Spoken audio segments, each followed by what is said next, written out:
sekali lagi tinggal dalam hadirat Tuhan. Terima kasih Tuhan. Kenapan kasih-Mu.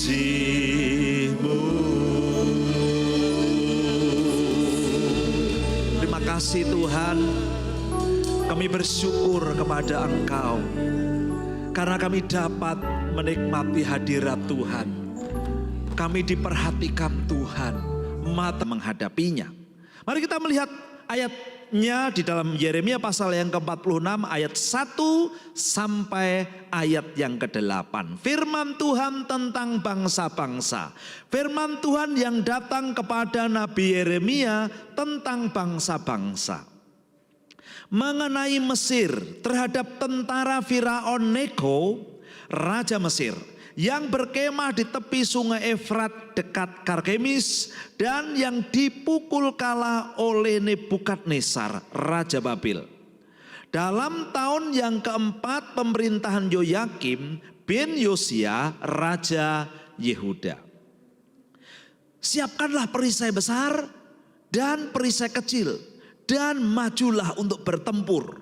Ini adalah anjuran, kata-kata penyemangat yang diberikan oleh para perwira Mesir untuk tentara-tentara Mesir. Ya, pasanglah kuda, naiklah, hai pengendara-pengendara, tentu saja pengendara kudanya, ambillah tempatmu dengan memakai ketopong atau topi pelindung kepala untuk berperang. Tajamkanlah tombakmu, pakailah baju sirahmu, untuk supaya kita siap untuk berperang, memakai baju tentara untuk kita berperang. Ya, ini adalah kata-kata semangat untuk melakukan peperangan, menginvasi daerah-daerah, negara-negara yang menjadi tujuan atau sasaran mereka. Ayat yang kelima, tetapi ini yang terjadi bagi tentara Mesir di tepi sungai Efrat. Mengapa kulihat mereka terkejut, mundur ke belakang. Pahlawan-pahlawan mereka terpukul kalah, lari kocar-kacir tanpa menoleh. Kedahsyatan dari segala jurusan, demikianlah firman Tuhan. Orang yang tangkas tidak dapat melarikan diri, pahlawan tidak dapat meluputkan diri. Di utara, di tepi sungai Efratlah mereka tersandung dan rebah. Ternyata kekuatan mereka dipatahkan di tepi sungai Efrat. Siapakah ini yang meluas seperti sungai Nil dan airnya bergelora seperti sungai-sungai? Itulah Mesir yang meluas seperti sungai Nil dan yang airnya bergelora seperti sungai-sungai. Ia berkata, Mesir berkata, aku mau meluas menutupi bumi, membinasakan kota-kota dan penduduknya. Amin. Haleluya. Kita slide-nya. Ya. Yang kedua, kita melihat di sini ayat ini bercerita tentang sebuah negara yang digambarkan seperti sebuah sungai yang banjir, yang airnya meluap. Negara itu bernama negara Mesir. Ya, negara Mesir adalah di ujung kanan saya yang paling barat, kemudian di bawah itu adalah Afrika Utara, yang kuning itu adalah semua bagian Mesir, ya, sampai ke utara. Ya. Tentara Mesir, negara Mesir adalah negara yang perkasa, negara superpower. Sejak 2600 sebelum Kristus sampai 600 sebelum Kristus, selama hampir 2000 tahun menjadi negara yang kuat. Tentaranya selalu bisa menguasai bangsa-bangsa yang lain. Dan mengembang terus, tidak ke selatan rupanya, dia mengembang terus ke utara. Dan bangsa-bangsa seperti bangsa-bangsa yang tinggal di Sinai, bangsa Moab, termasuk bangsa Israel, suku Yehuda, kemudian 10 suku Israel Utara, kemudian juga Amon, juga Edom, semua dikuasai Mesir. Bangsa Fenisia semua dikuasai oleh Mesir. Inilah yang terjadi, sebuah bangsa yang seperti sungai meluap airnya kemana-mana, menutupi bumi, kata firman Tuhan. Tetapi pada masa pemerintahan Yeremia, pada masa pelayanan Yeremia, inilah yang terjadi. Slide berikutnya, rupanya ada kekaisaran yang lebih besar dan lebih kuat. Ketika tentara Mesir sampai di Sungai Efrat, Sungai Nil ada di sebelah selatan, yang barat selatan. Sungai Efrat adalah di bagian utara di sana, ya. Di bagian utara Sungai Efrat. Kalau di gambar yang tadi, yang bagian merah tadi, mungkin bisa kembali ke gambar yang tadi sejenak, ya. Sungai Efrat adalah yang garis merah yang di ujung utara sana, ya. Di sana itu adalah Sungai Efrat. Ketika mereka sampai di Sungai Efrat, kata firman Tuhan, mereka dikalahkan, mereka kocar-kacir, mereka lari tunggang langgang, pahlawan-pahlawan mereka tersandung, mereka rebah, mereka dihancurkan. Kemudian ada kekaisaran baru yang besar, yaitu kekaisaran Babilonia, yang justru semua warna orange ini adalah kekaisaran Babilonia meluaskan daerahnya. Bahkan pada waktu Yeremia melayani, semua bagian yang dulu dikuasai Mesir dikuasai Babilonia. Sampai negara Mesir pun dikuasai Babilonia. Negara Mesir jadi warnanya orange sekarang, tidak kuning lagi. Ya. Artinya dikuasai oleh Babilonia. Inilah situasi ketika Yeremia melayani. Ya. Sebetulnya fokus kita bukan Mesir dan juga bukan Babilonia, tetapi fokus kita adalah Yehuda. Ya. Yehuda adalah negara kecil di antara negara besar Mesir dan Babil. Ketika Babil ingin menguasai daerah sekitarnya, Yehuda dikalahkan. Ketika Mesir ingin menguasai daerah Mesir dan sekitarnya, Yehuda juga dikalahkan. Ketika Mesir melakukan invasi ke utara, Yehuda dulu dikalahkan karena berdekatan dengan Mesir. Ketika Babil ingin mengalahkan Mesir, harus melewati Yehuda, kemudian Yehuda dulu dikalahkan. Ya. Dan Yehuda ini adalah negara gurem yang terus dikalahkan, ya, yang terus menjadi korban dari kekuasaan-kekuasaan besar. Ya. Nah, pada waktu Yeremia melayani adalah saatnya Babil mengalahkan Mesir. Ya, bukan Mesir mengalahkan Babil, tetapi Babil mengalahkan Mesir, yaitu kira-kira 600 tahun sebelum Kristus. Ketika Babil hendak mengalahkan Mesir, on the way menghancurkan dulu Yehuda. Ya, negara yang kecil ini. Dan ketika pasukan Babil sudah sampai ke Yehuda, mereka harus memilih. Orang-orang Yehuda harus memilih mau menyerah atau melawan. Ya. Nabi Yeremia memberikan tawaran begini, menyerah saja kepada Babel. Dia berkata demikian di Yeremia 38 ayat 3 dan 17. Kota ini akan pasti diserahkan dalam tangan tentara Raja Babil yang akan merebutnya.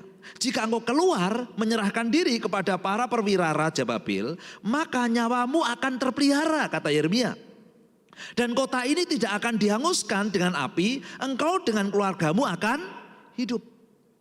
Ya.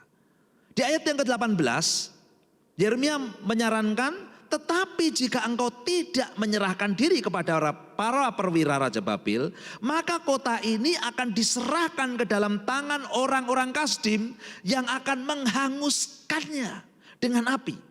Dan engkau sendiri tidak akan luput dari tangan mereka. Ini pesan Yeremia kepada Raja Zedekia, raja terakhir Israel sebelum Babil mengalahkan Yehuda. Yeremia berkata, menyerah saja kepada Babil. Kalau kamu menyerah, kota ini tidak akan dihancurkan, tidak akan dibakar, kamu bisa hidup. Tapi kalau kamu melawan, kota ini akan dihancurkan. Kamu juga akan ditawan, kamu akan dianiaya oleh Raja Babil, kamu akan binasa dan rakyatmu akan binasa dan kota ini akan dihancurkan. Jadi kalau menyerah kamu akan dipermalukan. Kalau tidak menyerah kotamu akan dihancurkan. Dua pilihan yang sama-sama tidak enak. Ya. Tapi itu yang harus dihadapi. Itu adalah firman Tuhan. Yeremia tidak sekedar berbicara, tetapi berbicara atas nama Tuhan. Tuhan yang berbicara kepada Yeremia untuk menasihati bangsa Israel. Meskipun Israel pada waktu itu sudah lama jauh meninggalkan Tuhan. Nah, tetapi pemimpin Yehuda berkehendak lain. Pemimpin Yehuda ingin melawan, ingin mencari bantuan, berlindung kepada Mesir. Mesir adalah negara besar.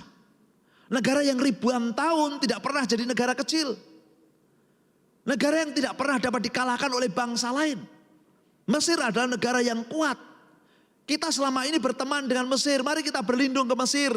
Ya, itulah sebabnya nasihat Yeremia tidak diperhatikan dan sangat tidak disukai pemimpin Yehuda. Kalau kita melihat Yeremia 36 ayat 21 dan ayat 23, nubuatan-nubuatan Yeremia yang ditulis dalam kitab dihancurkan oleh pemimpin Yehuda atau Raja Yehuda. Raja menyuruh Yehudi, ya bukan Yehuda tapi Yehudi itu nama orang, mengambil gulungan itu lalu ia mengambilnya dari kamar panditera Elisama itu. Yehudi membacakan kepada raja nubuatan-nubuatan yang ditulis dalam kitab. Nubuatan ini melalui Nabi Yeremia. Dan semua pemuka yang berdiri di dekat raja mendengar kata-kata nubuatan ini. Nah, ketika nubuatan itu dibacakan, setiap kali apabila Yehudi selesai membacakan 3-4 lajur atau 3-4 baris, maka raja mengoyak-ngoyak dengan pisau raut. Lalu dilemparkannya ke dalam api. Setiap 4 baris raja itu menyobek-nyobek dengan pisau kemudian dibakar. Ya, kitab itu. Ya. Sampai seluruh gulungan itu habis. Sampai seluruh kitab itu habis. Disobek-sobek, dipotong-potong dengan pisau raut. Kemudian dilemparkan ke dalam api. Dimakan api di perapian itu. Tidak usah dengarkan Nabi Yeremia. Jangan dibaca nubuatan Nabi Yeremia. Mereka punya pilihan tersendiri. Mereka berkata kepada Yeremia, kembali kepada menjawab nasihat Yeremia. Di Yeremia 42 ayat 14. Mereka berkata demikian, tidak, kami mau pergi ke negeri Mesir, kata mereka. Di mana kami tidak akan mengalami pertempuran. Kalau kami tinggal di kota ini, kami akan dikalahkan, kami akan ditawan. Meskipun kota ini tidak dihancurkan, meskipun kota ini tidak dibakar, tapi kami akan mengalami penderitaan. Tapi kami akan pergi ke Mesir. Di sana kami akan dilindungi, kami tidak akan mengalami pertempuran katanya. Tidak akan mendengar bunyi sangkakala dan tidak akan menderita kelaparan. Di sanalah kami akan tinggal. Mereka yakin dengan berlindung ke Mesir, negara yang kuat itu, mereka dapat aman. Tetapi itu bukan nasihat firman Tuhan. Bahkan Yeremia dipaksa dibawa ke Mesir. Ya. Diseret ke Mesir. Untuk tinggal bersama-sama dengan mereka. Sebetulnya Yeremia tidak mau tinggal di Mesir. Tapi Yeremia dipaksa oleh mereka. Karena mereka adalah pemimpin-pemimpin yang punya kekuasaan, punya kekuatan. Tetapi apa yang terjadi di Mesir? Bangsa Babilonia sampai ke Mesir. Mesir dihancurkan, bahkan negara itu dihancurkan lebih dahsyat daripada penghancuran Yerusalem. Lalu orang-orang yang merasakan kesulitan ini mengatakan demikian di dalam Yeremia pasal yang ke-46 ayat yang ke-16. Banyak daripadamu yang tersandung dan rebah. Mereka sudah berlindung di Mesir tetapi mereka tersandung dan rebah. Mereka berkata seorang kepada yang lain, mari kita pulang. Mari kita kembali ke Yerusalem. Mari kita kembali ke tanah air kita. Mari kita pulang ke kampung kita, halaman kita. Ke bangsa kita, ke negeri kelahiran kita. Untuk mengelakkan, untuk menghindari pedang yang merajalela ini. Ternyata mereka rindu untuk kembali ke Yerusalem. Yeremia sudah bilang, jangan ke Mesir, tinggal saja di Yerusalem. Tuhan akan menjaga. Tuhan akan melindungi, kotamu tidak akan dihancurkan. Tetapi mereka tetap pergi ke Mesir. Setelah sampai di Mesir, mereka merindukan Yerusalem. Ada keluarga Mahlon dan ada keluarga Naomi ya, dan Elimelech. Ketika mengalami kesulitan di Bethlehem, mereka diminta untuk tinggal saja, jangan pergi ke Moab. Mereka pergi ke Moab. Ya. Setelah itu mereka kembali lagi ke Bethlehem. Saudara, kadang-kadang Tuhan menyuruh kita jangan pergi, kita pergi. Kadang-kadang Tuhan menyuruh kita A, kita melakukan B. Kadang-kadang kita lebih percaya dengan perhitungan-perhitungan kita. Lebih percaya dengan modal kita. Lebih percaya dengan orang-orang yang menjadi koneksi kita. Lebih percaya dengan tim kita. Lebih percaya dengan pikiran kita.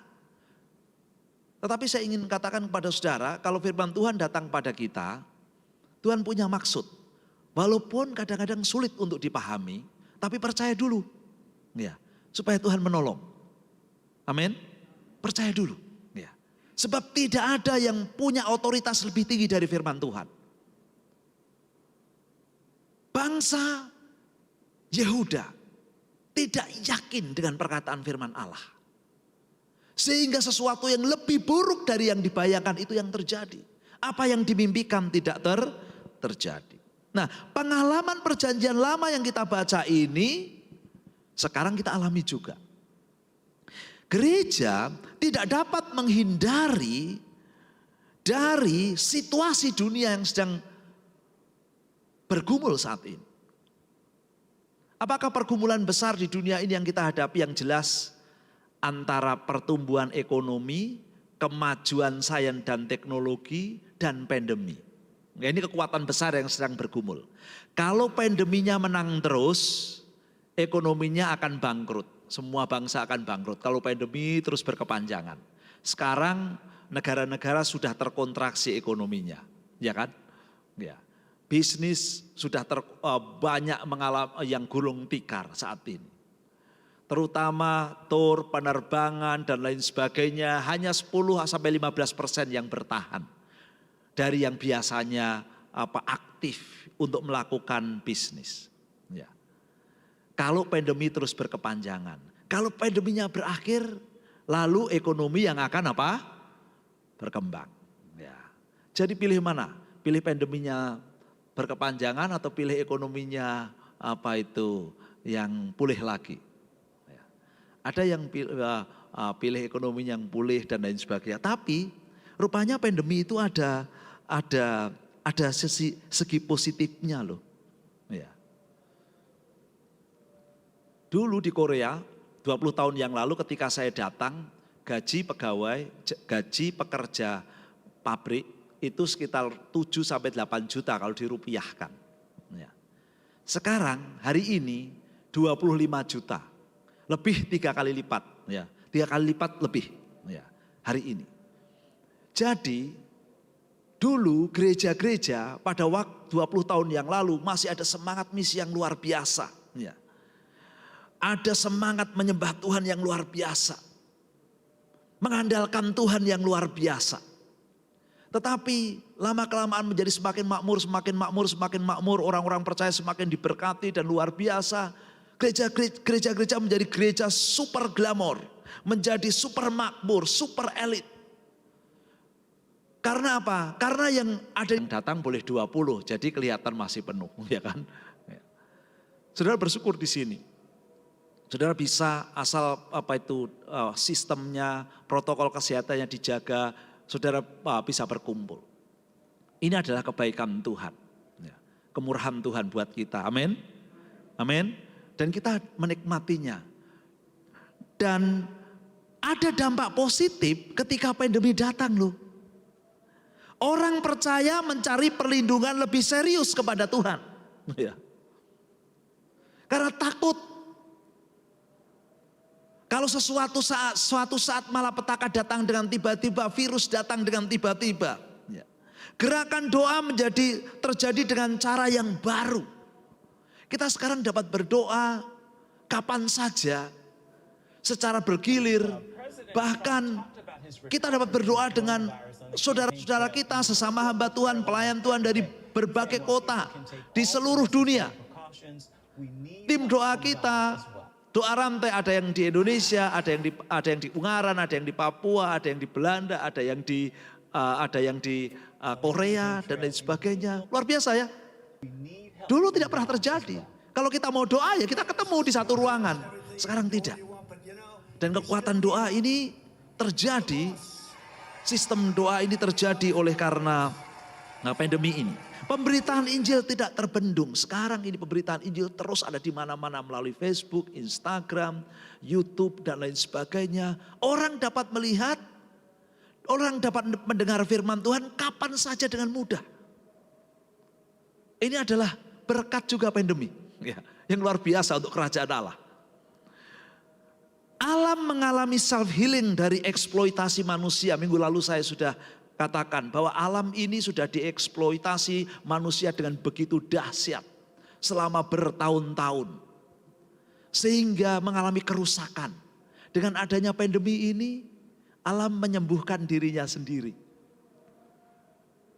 Ketika kemarin saya tinggal satu malam di Jakarta, biasanya kalau bangun pagi, di jendela hotel itu semua kabut yang pekat.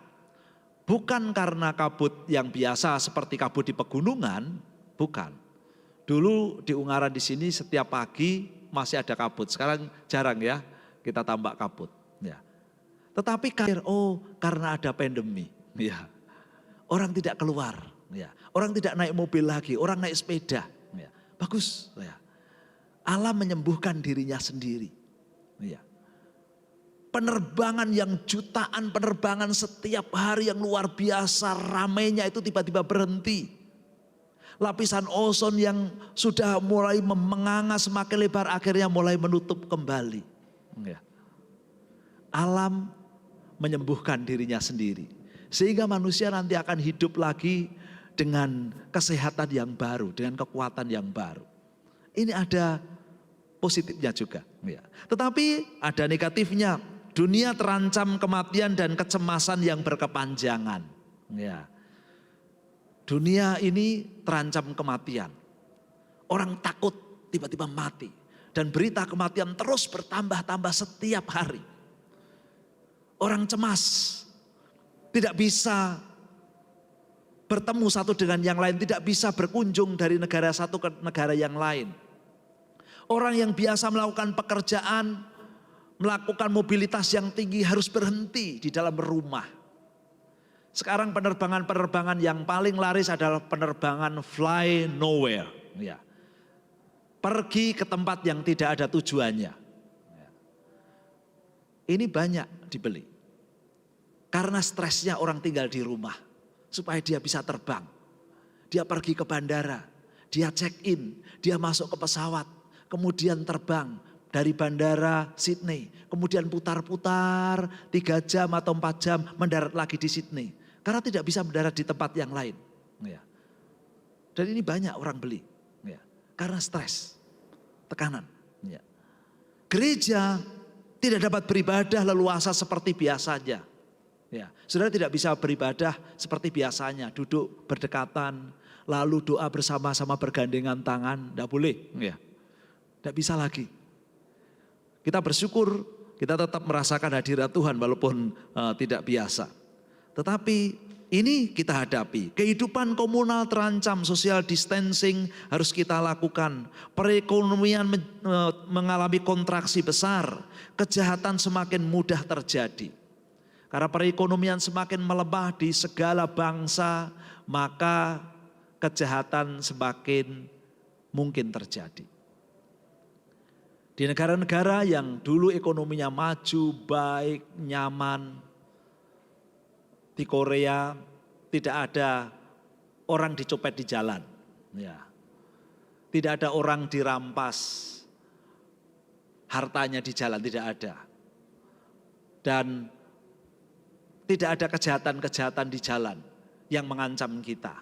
Mengapa? Karena ekonominya baik. Ya. Nyopet itu paling hasilnya berapa? Ya. Dompetnya paling isinya 100.000, gajinya mereka 2,5 juta. Jadi tidak ada gunanya. Ya. Dan itu terjadi. Tetapi di negara-negara yang ekonominya lemah, saudara punya sepeda motor bagus, saudara sedang di tempat gelap, saudara bisa dirampas sepeda motor saudara, betul ya? Ya. Karena ketika ekonomi semakin lemah, kejahatan semakin bertambah. Dan itu terjadi. Nah, ada nilai positif, ada nilai negatif. Bagaimana dengan dampak positif kemajuan ekonomi? Kemakmuran bangsa-bangsa terjadi, kemajuan sains dan teknologi akan menolong kita. Dan kita semua semakin nyaman untuk melakukan perjalanan, pesawat-pesawat semakin bagus. Ya. Hari-hari ini ketika saya naik pesawat, semakin nyaman pesawatnya, semakin bagus, semakin kurang goncangannya. Dulu kita naik pesawat sepertinya mau terjun-terjun ya. Sekarang tidak lagi karena teknologi yang luar biasa. Pesawatnya semakin baik, semakin baru, kemajuan teknologi. Dulu kita harus berkomunikasi dengan terpatah-patah, memakai bahasa Korea ketika masuk ke dalam ke Korea menghadapi imigrasi. Sekarang tidak, mesin-mesinnya semua sudah bisa berbahasa Indonesia, luar biasa. Ya. Ketika mau mengambil sidik jari saya, mesinnya berkata begini, letakkan 2 telunjuk jari saudara. Ya. Lihat ke arah kamera. Wih, mesinnya bisa bahasa Indonesia di Korea padahal. Ya. Karena teknologi yang baik, ya, menolong kita. Ya. Jaminan kehidupan, pangan, sandang, papan, kesehatan dan entertainment yang semakin baik. Kejahatan dan kriminalitas semakin berkurang tentu saja. Jika terjadi kemenangan ekonomi. Tetapi ada dampak negatif juga dalam kemajuan ekonomi. Manusia semakin tidak memerlukan Tuhan. Ya. Suatu saat profesor saya berdoa di gunung. Berdoa kepada Tuhan dengan keras sekali, semua orang dengar. Karena gunungnya itu bersebelahan dengan kampus kita. Ya. Dia berdoa, Tuhan, Korea ini sudah menjadi semakin makmur, sudah menjadi semakin kaya. Tolong buat miskin lagi supaya banyak orang cari Tuhan, katanya gitu. Ya. Karena apa? Setelah makmur orang tidak begitu serius sekali untuk mencari Tuhan. Semua sudah ada, apa yang diperlukan sudah ada. Dan ini adalah sisi negatif jika kemakmuran nanti datang. Jika kemajuan ekonomi datang. Saudara, firman Tuhan ini datang untuk kita semua, untuk mengingatkan kita. Kalau saudara nanti diberkati Tuhan, jangan lupa Tuhan, tetap ingat Tuhan. Ya, amin. Ya, jangan lupa Tuhan. Tetap saudara pertahankan Tuhan. Sebab Tuhan lebih daripada itu semua. Bisa berkata amin? Ya, kasih dan persaudaraan semakin berkurang. Karena segala sesuatu adalah untuk mengejar ekonomi. Moralitas dan behavior yang semakin tidak berkualitas. Jangan berpikir dengan kemakmuran kemudian moralitasnya juga bertambah tinggi, tidak.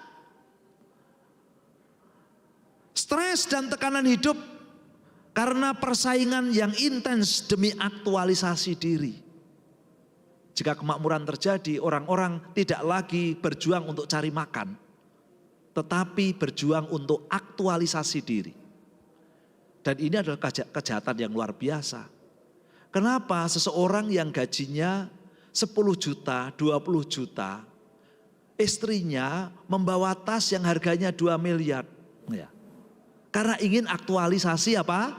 Diri. Ya. Sebetulnya sebagai pegawai gaji pokoknya kelihatan di sana. Ya. Mengapa? Ketika itu tidak tercapai, maka terjadi apa? Stres yang besar. Di Korea, angka bunuh diri prosentasinya tertinggi di dunia, mengalahkan Jepang. Ketika apa? Ketika kemakmuran bertambah-tambah. Ada sisi negatif yang muncul dari munculnya kemakmuran. Itulah sebabnya firman Tuhan katakan gereja harus memiliki kalkulasi kehidupan yang tepat dalam menghadapi situasi. Apakah pandemi akan berkepanjangan atau akan berhenti dan mulai ekonomi akan bergulir kembali dan akan terjadi kemakmuran lagi. Gereja harus punya kalkulasi yang tepat. Yeremia mengatakan di Yeremia 38 ayat 1, siapa yang tinggal di kota ini akan mati karena pedang, karena kelaparan dan karena penyakit sampar. Kalau mau tetap tinggal, bertahan. Tetapi siapa yang keluar dari sini mendapatkan orang Kasdim, ia akan tetap hidup. Nyawanya akan menjadi jarahan dan ia tetap hidup. Tetapi tentu saja dipermalukan. Siapa yang tetap tinggal akan terancam kematian, kelaparan. Tetapi siapa yang pergi harus menurunkan egonya.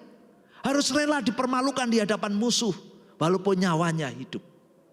Tidak ada yang mudah, tidak ada yang kita jalani dengan gampang. Tidak ada pilihan yang baik buat kita. Antara buruk dan yang lebih buruk. Ada nasihat yang baik dari Daud ketika dia melakukan kesalahan di hadapan Tuhan, kemudian tidak ada pilihan dari yang buruk dan yang terburuk yang dia harus hadapi. Di dalam 2 Samuel 24 ayat 14 firman Tuhan berkata demikian. Lalu berkatalah Daud kepada Gad, sangat susah hatiku, biarlah kiranya kita jatuh ke dalam tangan Tuhan. Sebab besar kasih sayangnya, tetapi janganlah aku jatuh ke dalam tangan manusia. Ada nasihat yang baik, firman Tuhan yang baik untuk kita ketika kita menghadapi situasi nanti. Apakah pandemi akan berkepanjangan ataukah ekonomi akan bergulir kembali? Saudara semua, biarlah saudara berdoa seperti apa yang Daud katakan. Bahwa supaya kita jatuh ke dalam tangan Tuhan. Bukan jatuh ke dalam tangan manusia. Sebab kasih sayang Tuhan itu besar. Segala sesuatu yang terjadi di dalam dunia ini ada dampak negatif. Ada sesuatu yang harus kita hadapi dan tidak nyaman kita jalani. Tetapi saya percaya jika saudara ada di dalam tangan Tuhan, saudara aman. Meskipun saudara menghadapi kesulitan, tetapi kalau Tuhan masih beserta, saudara aman.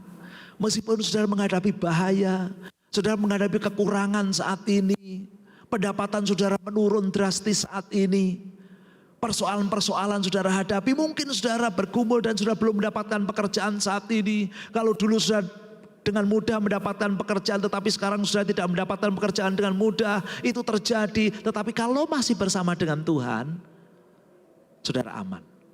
Amin. Saya ingin menunjukkan beberapa detik video ya, yang bagus ya, untuk saudara dengar. Video ini dari Presiden Amerika yaitu Donald Trump. Ya, setelah sembuh dari sakit corona. Ya, saudara bersyukur ya. Saudara orang biasa tidak dihampiri corona. Presiden saja bisa kena corona ya. Tapi dia sembuh sekarang ya.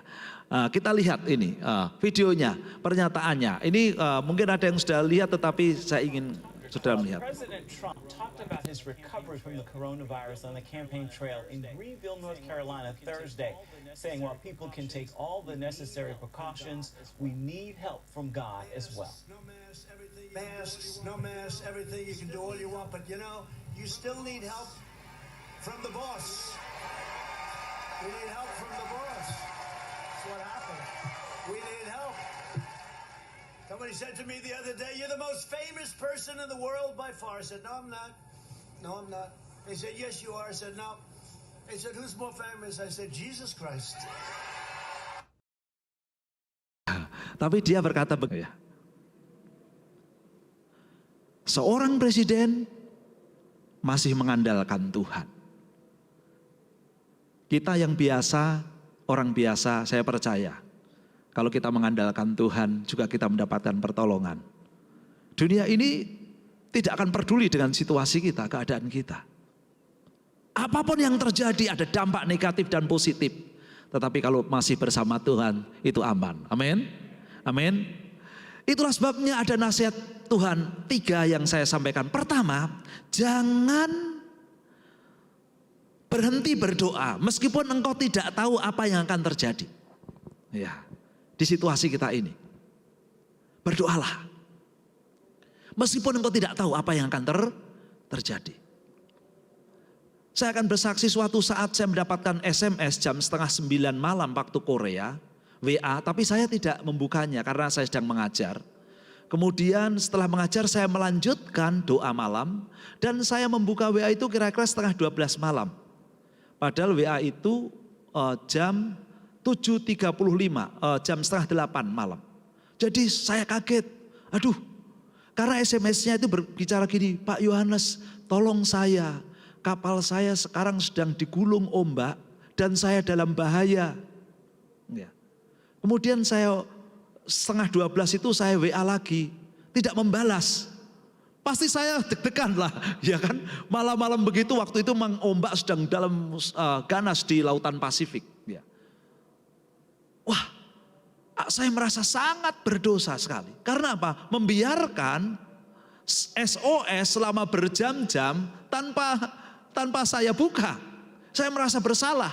Lalu saya meskipun saya di tengah-tengah pembicaraan, saya berkata, saya izin dulu, saya mau berdoa. Ya. Kemudian saya masuk ke kamar, kemudian saya berdoa. Saya berdoa kepada Tuhan dalam waktu 5 menit.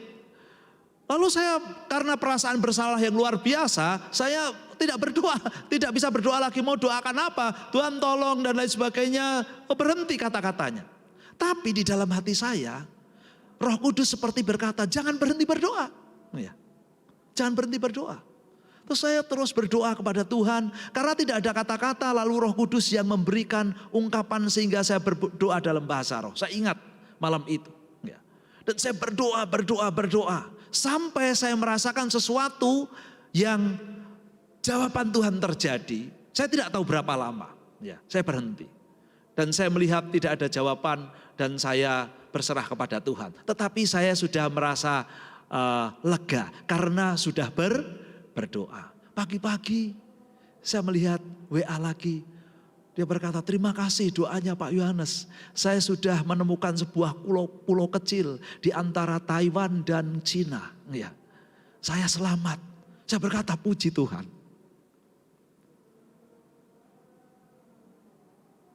Kalau kita berhenti berdoa, tidak ada sesuatu yang terjadi. Tapi kalau terus berdoa, meskipun kita tidak mengerti apa yang akan terjadi, tapi kuasa Tuhan dinyatakan. Amin. Jangan berhenti berdoa. Meskipun engkau tidak tahu apa yang akan terjadi. Yang kedua, jadilah healing power di segala situasimu. Meskipun situasi ini adalah situasi yang tidak nyaman. Meskipun saudara sendiri dalam keadaan kekurangan, tetapi bukan berarti Tuhan tidak bisa dipakai oleh Tuhan. Meskipun saudara sedang menghadapi kesulitan, bukan berarti saudara tidak bisa dipakai oleh Tuhan. Tuhan akan memampukan engkau untuk menjadi healing power bagi sekitarmu. Seperti cara hidup Yesus. Di dalam Matius pasal 4 ayat 23 ayat yang terkenal, Yesus pun berkeliling ke seluruh Galilea. Ia mengajar dalam rumah-rumah ibadat dan memberitakan Injil kerajaan Allah serta melenyapkan segala penyakit dan kelemahan di antara bangsa itu. Apakah Yesus adalah manusia yang tidak menghadapi persoalan? Banyak persoalan yang dia hadapi, bukan karena dosa. Serigala ada lubangnya, burung di udara ada sarangnya, anak manusia tidak punya tempat untuk meletakkan kepalanya. Tetapi dia bisa memberkati orang lain melalui doanya. Bukan karena dia kekurangan sehingga dia tidak bisa melakukan doa berkat. Dia sering disakiti, dia sering dianiaya, tapi dia bisa menyembuhkan orang lain. Dia menjadi healing power kemanapun dia pergi. Dan kekuatan ini Tuhan berikan kepada kita. Di situasi ini justru banyak orang-orang yang menderita, yang memerlukan healing power dari gereja Tuhan. Dan saya harap saudara tetap memiliki healing power itu. Sebab saudara bersama dengan Tuhan. Amin. Yang terakhir, jadilah agen perubahan. Pergilah ke seluruh dunia. Beritakanlah Injil kepada segala makhluk. Kata firman Tuhan. Di Markus pasal yang ke-16 ayat yang ke-15. Artinya beritakan kabar baik. Jangan kabar buruk. Ya. Jangan mempersulit situasi. Tapi lakukan sesuatu yang membawa kebaikan. Jika ada saudara, orang-orang di sekitarmu yang menderita, lakukan sesuatu untuk mendatangkan kebaikan. Amin. Amin. Kalau ada tetanggamu yang sedang sakit sekarang ini, sedang diisolasi karena terkena corona, kamu jangan berkata, awas lo tetangga kita ini sedang terkena corona, jauhi lo. Jangan sampai kita menjadi klaster baru. Ya. Di tempat ini jangan. Lalu saudara tetangga kita ini terisolasi, semakin lama semakin imun tubuhnya semakin lemah karena terisolasi sudah sakit kemudian bisa mati.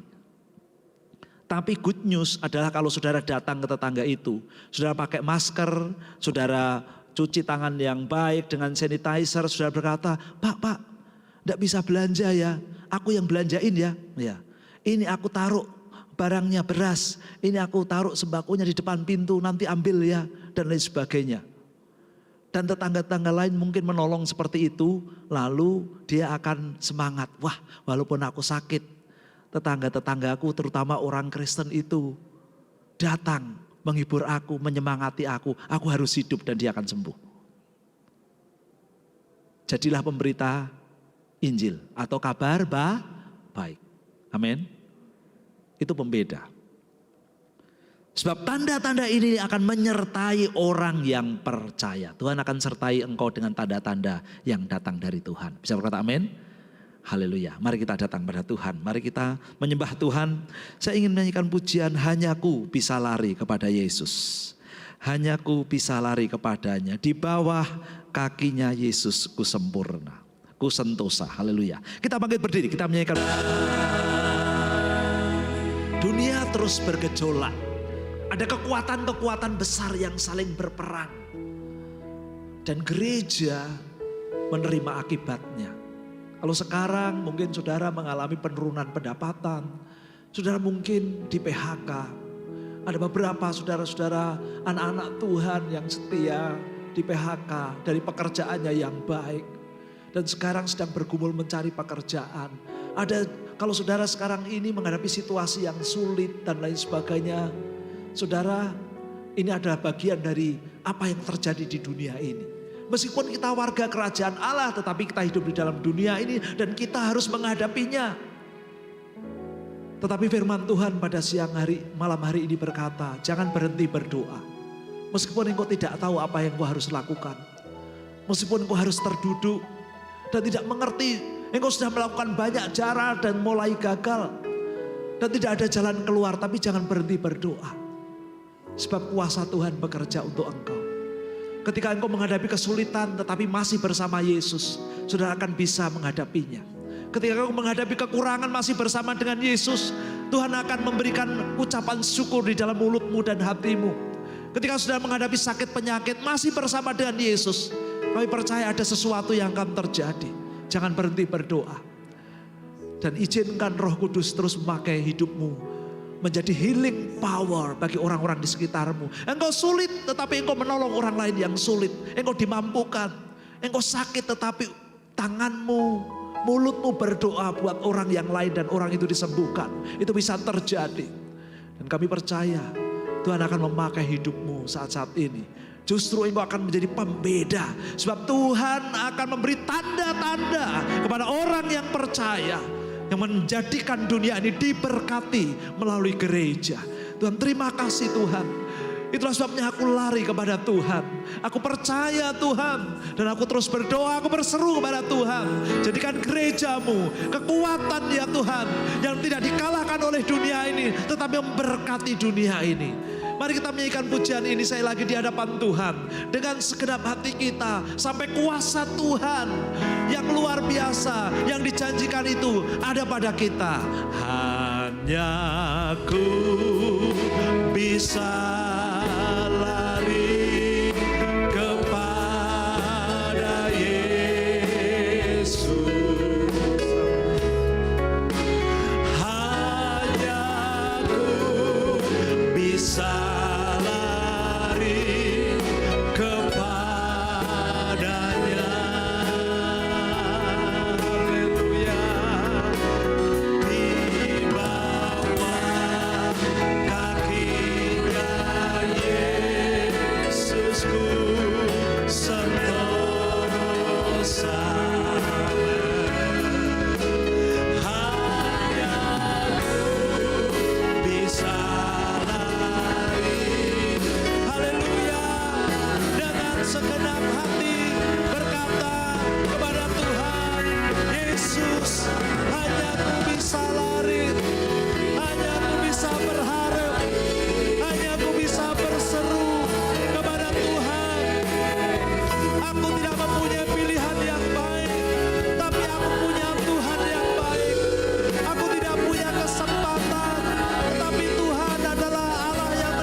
situasi, urapi aku,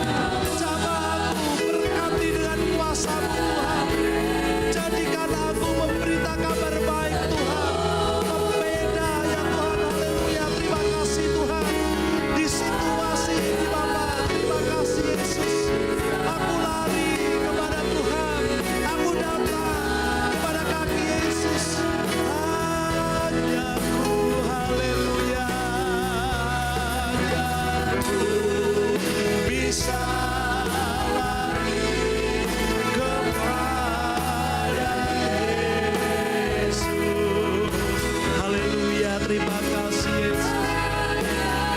Ya lama nama rawa rawa rawa rawa rawa kasih.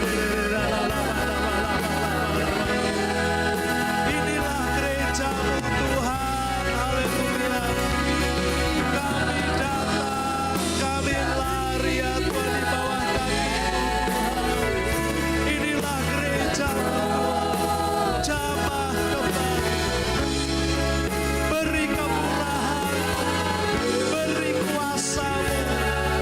Jadikan ya Tuhan alat bagi kerajaan-Mu, haleluya. Hanya Ku Tuhan, hanya Ku bisa lari kepada Yesus Tuhan, haleluya. Terima kasih Tuhan, terima kasih Yesus, terima kasih Bapa. Terima kasih kami tidak dapat menghindari situasi kami. Terima kasih Bapa, haleluya. Terima kasih buat Roh-Mu bekerja. Terima kasih, haleluya. Hanya Ku lari kepada-Nya. Di bawah kaki Yesus. Di bawah kakinya Yesus ku sentosa.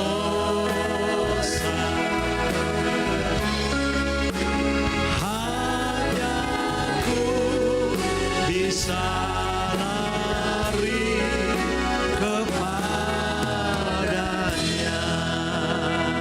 Terima kasih Tuhan.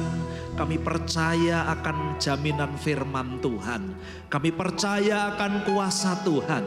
Kami percaya Tuhan di segala situasi yang kami hadapi saat ini ya Tuhan.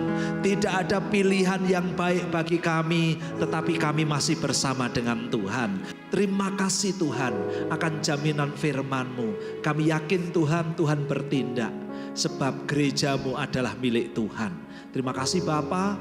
Kami percaya akan perkataan firman-Mu di dalam nama Tuhan Yesus Kristus kami berdoa. Haleluya. Amin. Silahkan duduk kembali. Haleluya.